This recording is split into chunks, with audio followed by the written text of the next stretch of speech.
When Luis Enrique was leaving Barcelona in 2017, Pep Guardiola said Barcelona were losing a perfect manager, and he wasn't just talking about his football. The thing that made Luis Enrique perfect for Barcelona was his character. He was not afraid to do things his own way. He was not afraid to make unpopular decisions, and that is exactly what a manager of a club like Barcelona needs. From the moment he became a manager, people have been calling him stubborn, arrogant, too convinced by his own ideas. Everywhere he went, he was criticized for refusing to listen to anyone but himself, and yet he kept going until he proved everyone wrong. You have definitely seen that clip of him talking to Mbappe, explaining to him the importance of teamwork. We all know how this clip has aged since Mbappe left PSG, but this clip only scratches the surface of the kind of manager Luis Enrique is. He doesn't just demand discipline, he is absolutely obsessed with it. When he was asked what he would have become if he hadn't been a footballer, he didn't say actor, artist, or businessman. He said policeman or firefighter because he admired the discipline, responsibility, and courage it takes. After his playing career, he started running marathons, then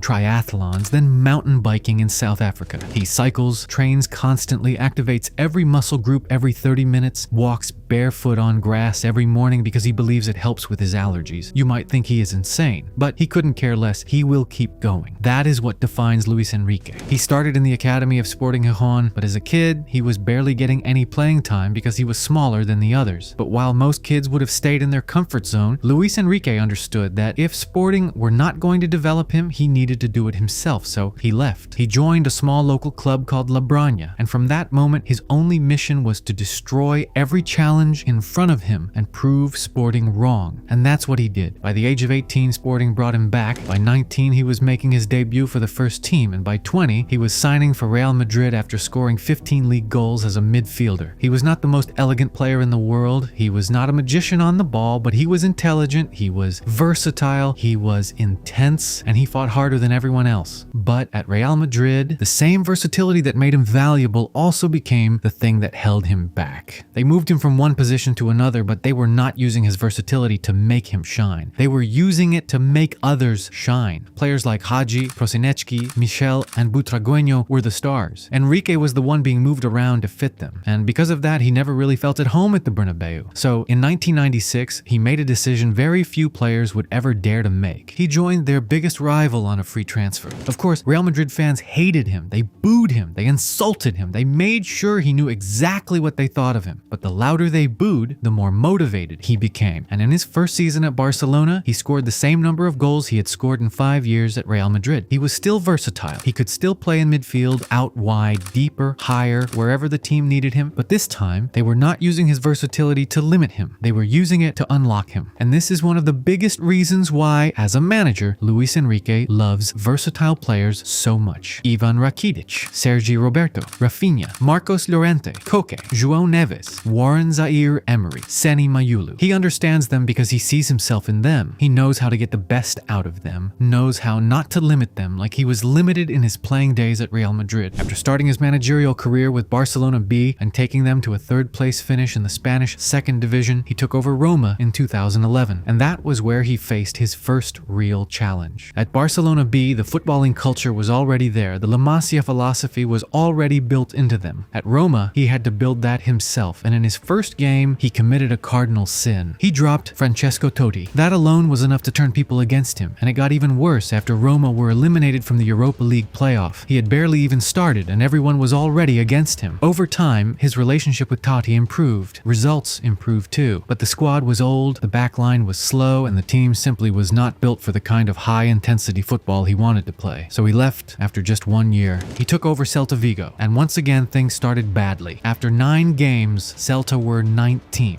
The players were confused. One of them even went into his office and told him the football he wanted them to play felt unnatural for them. But Enrique's answer was simple. Keep working, stay focused, things will get better. And they did. Celta finished 9th, their best finish in years. And the next summer, he got the Barcelona job. And once again, the beginning was not smooth. On the 4th of January, Barcelona lost to Real Sociedad after Luis Enrique dropped both Messi and Neymar because they had returned late from the winter break. That decision almost cost him his job. There was tension with the stars. The media were waiting for him to collapse. The dressing room was split, and for a moment, it looked like Luis Enrique might not survive, but he did. And a few months later, Barcelona won the treble. Everyone doubted him. Everyone questioned him. Everyone thought he was too stubborn, and then he proves them wrong. The exact same thing happened at PSG. His start was far from perfect. He failed to win his first 2 games. PSG lost 4-1 away to Newcastle. They barely got through the Champions League group stage. The media criticized his system, his decisions, his stubbornness, but Luis Enrique simply did not care. I'm not afraid at all. What's the worst thing that can happen? They fire me? No problem, I'll ride my bike out of here. But after PSG got eliminated in the semifinal by Borussia Dortmund and Kylian Mbappe joined Real Madrid the next summer, things didn't look too bright for them ahead of the next season. But that's exactly where Luis Enrique saw an opportunity to make them better. He said, I believe Kylian is the best player in the world, but if having the best player would guarantee you winning the Champions League, PSG would have 8 of them. They have 0, and that was the point. For years, PSG had been building their team around superstars, but they were never as strong as a collective unit. Once Mbappe left, Enrique had a team where he could build his direct, fluid, and intense attacking football. A team where everyone attacks and everyone defends. And for the first time in his coaching career, Enrique was able to build a team like he really wanted. At Barcelona, he inherited a team largely shaped by Guardiola's era, with 3 of the greatest attackers of all time. He had to build the team around Messi, Suarez, and Neymar. With Spain, he could pick any players he wanted, but he was often limited by the lack of quality in the final third. But at PSG, he finally has the chance to build something that feels fully his. He can combine his positional play influence from Van Gaal with his Asturian spirit and fully implement his philosophy on the pitch. A team that can dominate possession but also attack with directness. A team that does not need one superstar to solve everything because the whole structure creates danger, and the results are extraordinary. For years, people said Luis Enrique was too stubborn, too arrogant, too obsessed with doing things his way. But once he finally got the tools to create what he really wanted, he built an unstoppable machine nobody was ready to see.